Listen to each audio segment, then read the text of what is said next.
अस्सलाम वालेकुम। मैं हूं ज़ीशान और मैं अपनी कंपनी की बेस पे मौजूद हूं क्योंकि मेरे बहुत ही प्यारे दोस्त जर्मनी से काफ़ी टाइम के बाद वापस आ रहे हैं। तो इनसे मुलाकात करेंगे और आपको गाड़ी भी दिखाऊंगा, बहुत प्यारी गाड़ी है इनके पास। और इसके अलावा वीज़े के हवाले से इनसे थोड़ी मालूमात लेंगे क्यों काफ़ी दोस्त पूछते रहते हैं, कमेंट्स भी करते हैं और मुझे वैसे भी मैसेजेस आते रहते हैं। तो चलें, वो आ रहे हैं इंशाल्लाह, इनसे मिलते हैं।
अस्सलाम वालेकुम।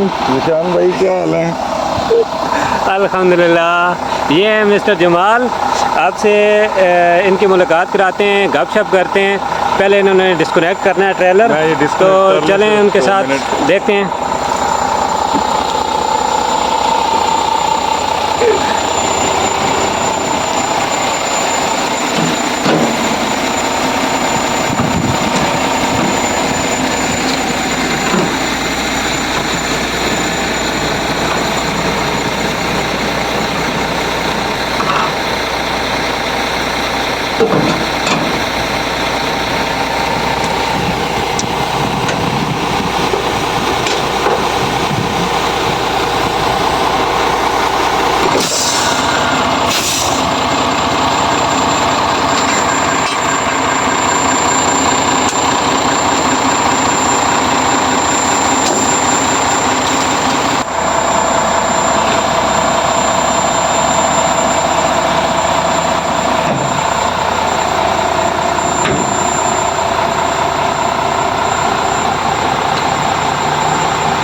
शुरू कर देना।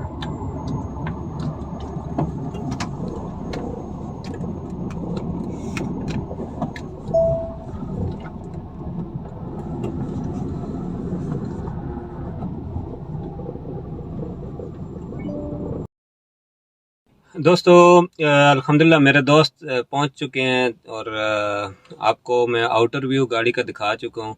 अभी जमाल भाई से बात करते हैं, इनसे पूछते हैं गाड़ी के हवाले से और यूरोप के हवाले से, जो मेरे दोस्त यहाँ आना चाहते हैं या उनके जो इन्फॉर्मेशन चाहिए होती है। काफ़ी सारे कमेंट्स भी आते हैं तो वो उसके हवाले से भी बात करते हैं। जमाल भाई क्या हाल है आपका? जी अल्हम्दुलिल्लाह। खैरियत से आ गए? जी अल्हम्दुलिल्लाह, अल्लाह का बड़ा शुक्र है। जमाल भाई मेरे व्यूवर्स आपका इंतज़ार करते हैं, आपकी बातें सुनना चाहते हैं यूरोप के हवाले से, गाड़ी के हवाले से।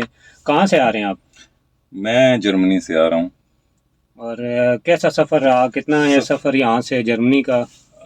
सफ़र जर्मनी का, क्योंकि जर्मनी बहुत बड़ा मुल्क है, इस तरह डिफाइन करना जो है मुश्किल हो जाता है कि कितने किलोमीटर।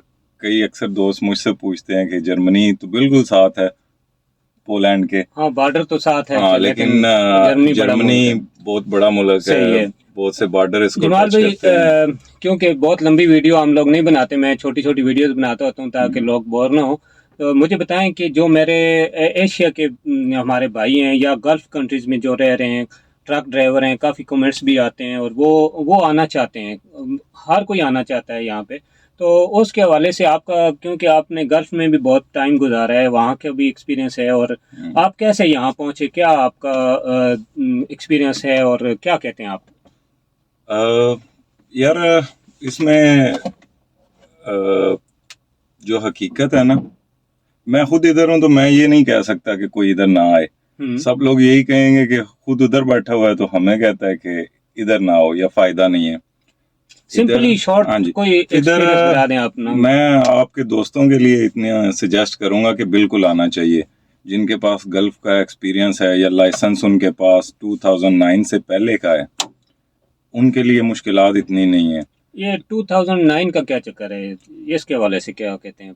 इसका इनका चक्कर ऐसा है कि अगर जिस बंदे के पास 2009 से पहले का लाइसेंस है, उसके लिए इधर डॉक्यूमेंटेशन में बड़ी सारी आसानी है, क्योंकि उसको इतने एग्ज़ाम नहीं देने पड़ते, इतनी क्लासेस नहीं लेनी पड़ती।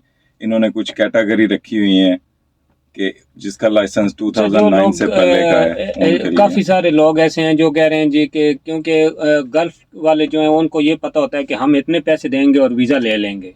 तो मैंने खैर काफ़ी सारी वीडियोस में ये बताया भी है कि ऐसे नहीं है यूरोप में कि आप पैसे देंगे और आपको डन पक्का वीज़ा मिल जाए। ऐसा है कोई चक्कर? नहीं, ऐसा कोई चक्कर नहीं है। इधर से परमिट आपको ज़रूर मिल जाता है, परमिट लेना कोई इतना मुश्किल काम नहीं है, लेकिन आगे का जो प्रोसेस है वो एम्बेसी का प्रोसेस है, उसमें आपकी लक है, एम्बेसी आपको वीज़ा दे या ना दे। जब मैंने अप्लाई किया था तो एम्बेसी वालों ने मेरा वीज़ा रिजेक्ट कर दिया फर्स्ट टाइम में। तो अक्सर लोग जो है वो रिजेक्शन का पेपर लेके आ जाते हैं, बात नहीं पूछते उनसे। तो मैंने वीज़ा काउंसलर से पूछा था कि मेरी रिजेक्शन की जो है वो रीज़न क्या है, मुझे रीज़न दें। तो उन्होंने मुझे रीज़न रिटर्न तो नहीं दी, लेकिन उसने मुझे वो वीज़ा काउंसलर अच्छी थी, उसने बता दिया कि आपकी जो कंपनी है ना, उनको हमने ईमेल की थी, उसका रिस्पांस नहीं आया। तो फिर दोबारा मैंने कंपनी से कांटेक्ट करके तो उन्होंने मुझे फिर कंफर्मेशन लेटर दिया, जी हाँ, आपकी इंक्वायरी चली गई है। तो फिर मेरा वीज़ा लग गया दूसरी तो आपके पास पाकिस्तान या गल्फ कंट्रीज का कौन से लाइसेंस थे और कितने पुराने थे आप? मेरे पास कुवैत का लाइसेंस था 2008 का। तो पाकिस्तान का लाइसेंस मैंने लिया था जब मैं पोलैंड आने के लिए, वीज़ा मेरा लग गया। तो मुझे आप जैसे दोस्त जो पुराने थे इधर, उन्होंने फिर गाइड किया कि पाकिस्तान का लाइसेंस भी ले लेना, क्योंकि कुवैत का वीज़ा एक्सपायर हो जाएगा तो आपको फिर लाइसेंस रीन्यू करवाने में मुश्किल पेश आएगी। में आपको कितना टाइम लगा, यूरोप का वीज़ा लेने में कितना टाइम लगा आपको? यार मुझे साल लग गया तकरीबन। 1 साल लग गया यहाँ पहुँचने में? यहाँ पहुँचने, अप्लाई करने के बाद यहाँ पहुँचने में अप्लाई करने से परमिट निकलने तक, फिर अपॉइंटमेंट मिलने तक, फिर इधर आने तक 1 साल, कोई 1-2 महीने लग गए। सही है। और क्या कहते हैं कि गल्फ की ड्राइविंग और यहाँ की ड्राइविंग में क्या फ़र्क है? गल्फ की ड्राइविंग यार बहुत ईजी है। उधर आपका टैकोग्राफ, ड्राइवर कार्ड भी आप जिसको बोलते हैं, ऐसा सिस्टम नहीं है। ड्यूटी टाइमिंग का सिस्टम नहीं है। इधर जो है, इधर आपको ड्यूटी अपने टैको के हिसाब से करनी पड़ती है। जो आपका ड्राइवर कार्ड है उसमें आपका टाइम ख़त्म हो गया तो आपकी ड्यूटी ख़त्म है, लेकिन वो ड्राइवर के लिए वो प्लस पॉइंट है कि वो एक्स्ट्रा ड्यूटी नहीं कर सकता, लेकिन प्रॉब्लम ये बन जाती है कि कई दफ़ा आप शाम को लेट ड्यूटी ख़त्म करते हैं तो पार्किंग मिलना आसान नहीं है। जर्मनी में खासकर 3 बजे से 4 बजे तक तकरीबन सब पार्किंग फुल हो जाती हैं। वो सही है। प्रॉब्लम बन जाती है एक थोड़ी और सी। बात बताएं कि जो लोग क्योंकि असल मसला हमारे भाइयों को ये आ रहा है कि उनको मुकम्मल इन्फॉर्मेशन नहीं है, उनको मालूमात नहीं है कि वो कैसे अप्लाई करें, किसके थ्रू यहाँ पे आएँ। ये आप क्या कहते हैं कि उनको डायरेक्टली वेबसाइट्स ढूँढ के उस पे अप्लाई करना चाहिए या किसी एजेंट के थ्रू उनको अप्लाई करना चाहिए? क्या करना चाहिए उनको? डायरेक्टली वो अप्लाई कर सकते हैं, परमिट भी मिल जाते हैं। हुँ, लेकिन जैसे मैं पाकिस्तान से आया था एजेंसी के थ्रू, सही है। तो उन्होंने मुझे अच्छा गाइड किया, डॉक्यूमेंटेशन वगैरह सब उन्होंने की मेरी। हुँ। उस वक्त पोलैंड का इतना नाम नहीं सुना था किसी ने। आप बता जब सकते हैं किसके थ्रू आए? जी अजसा रिक्रूटमेंट एजेंसी है लाहौर में, तो बसम साहब हैं, बड़े प्यारे भाई हैं हमारे, उनके ठीक जरिए है, आया था मैं। सही है। जी और मैंने सुना है कि बहुत रीज़नेबल प्राइस में आप हाँ, बहुत रीजनेबल प्राइस यार। इतने में तो पहुँच गए। सऊदी अरेबिया का वीजा नहीं कोई देता सही जितने है। में उन्होंने हमें टिकट समेत इधर भेजा था। चलें, अल्लाह ताला उनको खुश रखे, आमीन। उनका मज़ीद लोगों को फ़ायदा पहुँचता रहे। मैं ये दुआ करता हूँ, मैं खुद भी सजेशन देता हूँ सब लोगों को कि आप लोग कोशिश करें कि ये आज़माए हुए लोग हैं। काफ़ी सारे लोग ऐसे हैं और भी होंगे बट मैं उनके बारे में जानता नहीं हूँ, इसलिए मैं कुछ कह नहीं सकता। तो तबस्सुम साहब अजसा इंटरनेशनल इनके थ्रू हम लोग भी आए हैं यहाँ पे, वो जायज़ पैसों में बंदों को यहाँ तक पहुँचा रहे हैं। तो उम्मीद है कि इंशाल्लाह हमारे और भाई भी यहाँ तक पहुँचने में कामयाब हो जाएंगे और जी लीगल तरीके बिल्कुल, से। हम लीगल किसी को तरीके से। इलीगल के सजेशन नहीं देते क्योंकि वो बहुत ही डेंजरस रास्ता है और इसके अलावा ये है कि वो लोग हम लोग सोचते हैं ना कि हम लोग यहाँ पहुँच जाएंगे और बस इधर पहुँच के तो बस सब कुछ ठीक हो जाएगा, ऐसा नहीं है। लेकिन एक वो चीज़ है, डिसहार्ट करने के लिए नहीं, इस कैटेगरी में वही लोग आ सकते हैं जिनके पास लाइसेंस हैं और गाड़ियों का एक्सपीरियंस है। क्योंकि हमारी कंपनी में अभी लेबर की शॉर्टेज आपको पता है क्यों है? जी। क्योंकि जो कुछ लोग नहीं आ तो गए थे। जो लोग ड्राइविंग फील्ड से हट के हैं, मिसाल के तौर पे ऑपरेटर हैं, गल्फ में बहुत ऑपरेटर वो कर रहे हैं काम, लेकिन यहाँ पे मैंने नहीं देखा कि इतना स्कोप है उन लोगों के लिए। तो जो लेबर या दूसरे फील्ड के काम करते हैं वो उनको क्या करना चाहिए? लेबर के जो हैं इधर वेयर हाउसेज के वीज़े मिल जाते हैं, एग्रीकल्चर के मिलते हैं, लेकिन उस चीज़ का हमें एक्सपीरियंस नहीं है इतना।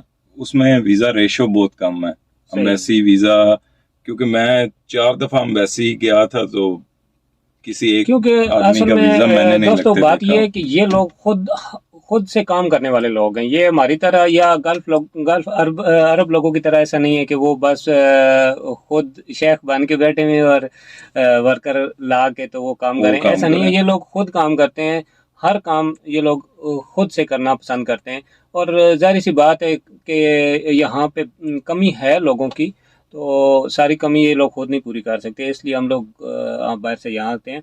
अच्छा जमाल भाई, काफ़ी सारी बातें हो गई, आपसे गपशप होगी, थोड़ा सा गाड़ी के बारे में जानना चाहेंगे क्योंकि मेरी वीडियोस जो होती हैं गाड़ियों के हवाले से ज़्यादा होती हैं, तो मैं चाहता हूँ कि आपकी गाड़ी बहुत प्यारी है माशाल्लाह। मुझे इसका इंतज़ार था कि आप कब वापस आएंगे और मैं इसकी वीडियो बनाऊंगा और आउटर व्यू इसी तो मैंने गाड़ी का इसी आपको गाड़ी के दिखा दिया बहाने है। आपने मेरा इंटरव्यू ले लिया। इससे पहले हाँ। मेरे पास स्कानिया थी, और स्कानिया का आपने, मेरा ख्याल है काफी अ, वीडियोस में मैंने देखी है आपकी। स्कानिया स्कानिया गाड़ी के बारे में आपने अभी तक नहीं बताया, मैंने स्कानिया की वीडियो नहीं उसकी बनाई। नहीं बनाई। इंशाल्लाह बनाऊंगा जल्द अज जल्द। जैसे असल में वीडियोस वही बनाता हूँ मैं कि जो गाड़ी जिस पे मेरी ड्यूटी आती है या मेरे हाँ। अपना कोई अजीज़ व अकारिब जो है वो जिस गाड़ी पे होता है मैं उसकी वीडियो बनाता हूँ। तो इंशाल्लाह स्कानिया की वीडियो भी आपको दिखाएंगे जी। स्कानिया अप मॉडल है, स्कानिया डाउन मॉडल है हमारे हाँ। पास हमारी कंपनी में, तो वो भी आपको इंशाल्लाह दिखाएंगे। चलें आपको गाड़ी दिखा देते हैं थोड़ी सी। जी जमाल भाई बताइए कि ये गाड़ी कौन सी है, मॉडल कौन सा है, इसकी पावर कितनी है? जिशान भाई ये 2022 मॉडल है, मान ठीक। डीजल। आपको पता है जैसे आजकल यूरोप में एलएनजी का काफी ट्रेंड है, लेकिन ये डीजल है। TGX 18.510, 18 टन इसकी चेसिस कैपेसिटी है। और 510 हॉर्स पावर है और 2022 मॉडल है। काफ़ी प्यारी गाड़ी है। सही है। और थोड़े से आप हमें, मेरे दोस्तों को, ये इसके फंक्शंस बता देंगे? जी, इसके फीचर्स मैं इसको स्टार्ट कर देता हूँ। हाँ जी।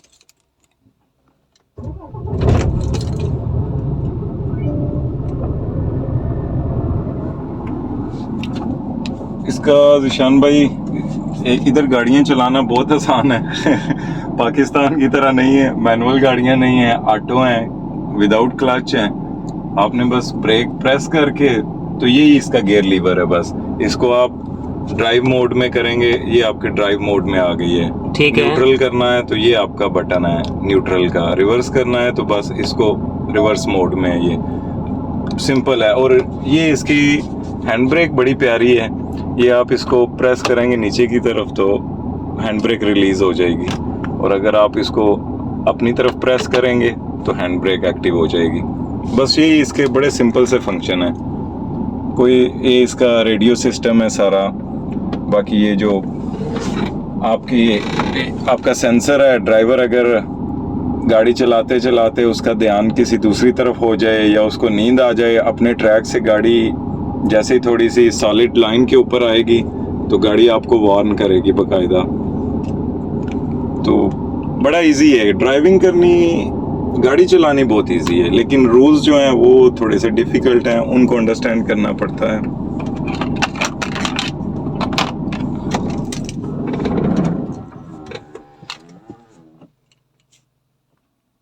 ज़िशान भाई, ये इसका वायरलेस है।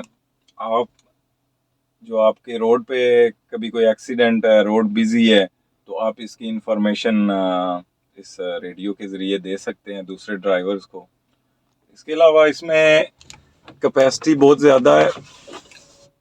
आपको अपना खाने पीने का सामान भी इसमें रखना पड़ता है, आपको अपने ज़रूरत की सारी चीज़ें इसमें रखनी पड़ती हैं। मैं आपको थोड़ा सा दिखा देता हूँ। इसमें आप अपनी बहुत सी चीज़ें को स्टोर कर सकते हैं। और इसमें एक मज़े की चीज़ जो है वो आपको बताता हूँ। कौन सी? ये रिवॉल्विंग सीट है इसकी एक, जो अक्सर गाड़ियों में नहीं है। आप इसको अक्सर खाना बनाना पड़े तो आप इस चेयर को मूव कर सकते हैं। इधर और इसमें डबल बेडरूम है इधर क्योंकि ज़्यादातर 2 ड्राइवर चलते हैं यूरोप में, क्योंकि लॉन्ग जर्नी में एक ड्राइवर किलोमीटर अपने नहीं पूरे कर सकता, तो इसलिए डबल ड्राइवर का चलना इधर नॉर्मल बात है। लेकिन उसके लिए फिर बेड का होना ज़रूरी है, रेस्ट करनी है ड्राइवर्स ने। बाकी स्लीपिंग हीटर्स हैं, सनरूफ है, अच्छी गाड़ी है।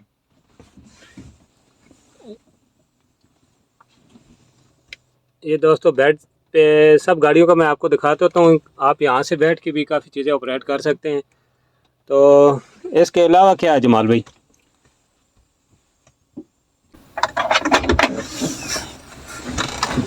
इसमें आपके पास कैपेसिटी इधर भी है, आप चीज़ें अपनी स्टोर कर सकते हो, रख सकते हो।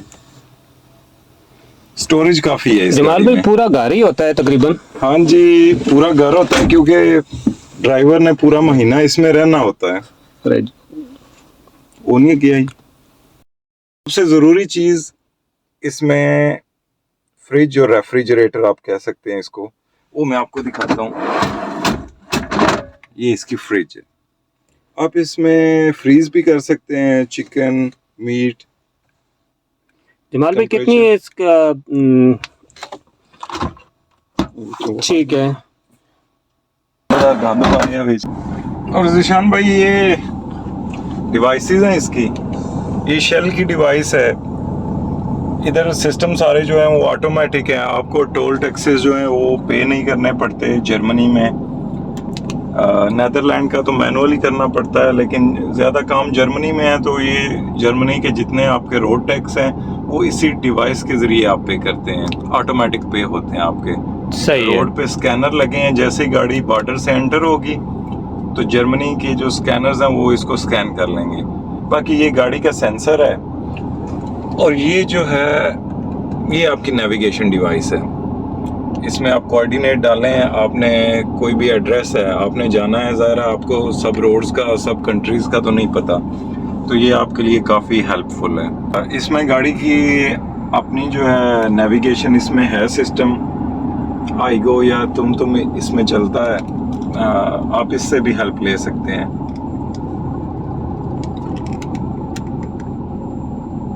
और बाकी ये जो लास्ट डिवाइस लगी हुई है, ये मैंने अपना फ़ोन रखने के लिए लगाई है। जमाल भाई, गाड़ी चलाते हुए गप्पे लगाने अलाउड है कि नहीं? लगा सकते हैं अगर वायरलेस आपके पास हेडफोन, या हम तो गाड़ी से कनेक्ट करके ही तो गपशप लगाते हैं दोस्तों से। अगर पकड़े जाए, चूना लगे तो कितना लगता है? यार वो अनफॉर्चुनेटली हमारा दोस्त है एक आमिर, तो वो फ़ोन उसके हाथ में था सिर्फ, तो उसको 130 यूरो का फ़ाइन आया। तो ये इन चीज़ों से बचना चाहिए। गाड़ी चलाते वक्त आपने फ़ोन अप्रोक्सीमेटली कितना बनता है? 130 यूरो आई थिंक पाकिस्तानी पैसों में बताऊं या नहीं पाकिस्तानी बताएं ना, ज़लोटी। ये यूरो का रेट नहीं पता, आजकल काफी ऊपर जा रहा है। वो दोस्त जो है जो पाकिस्तान में है, वो उनको यूरो का रेट हमसे बेहतर पता है। खैर नहीं बताना चाहिए, डिसाइड ना हो जाए। हाँ, लेकिन ये अप्रोक्सीमेटली 50,000 प्लस ही बनता है शायद, रेट जिस तरह से है। सही है। जमाल भाई, ये क्या है? ये इस गाड़ी का लोगो है। अरब में इस गाड़ी को मान बोलते हैं, यूरोप में इसको मैन बोलते हैं। तो ये इसका लोगो है। आज की वीडियो उम्मीद है आप लोगों को पसंद आई होगी, और जमाल भाई से मुलाकात भी हमारी हो गई। इनसे काफ़ी सारी हमने इंफॉर्मेशन भी ली, गाड़ी के हवाले से, वीज़े के हवाले से, और आइंदा भी इंशाअल्लाह ताला इनसे भी हम लोग अपनी मज़ीद मालूमात में इजाफे के लिए इनसे मुलाकात करते रहेंगे। और उम्मीद है इंशाअल्लाह आप लोग यहाँ पहुँचने में कामयाब हो जाएंगे। मेरे काफ़ी दोस्त जो मुझे कमेंट्स करते हैं या मुझे वीडियो पे कॉल पे कांटेक्ट करते हैं। दुआ में याद रखिएगा, फिर मुलाकात होगी। अल्लाह हाफिज़। अल्लाह हाफिज़।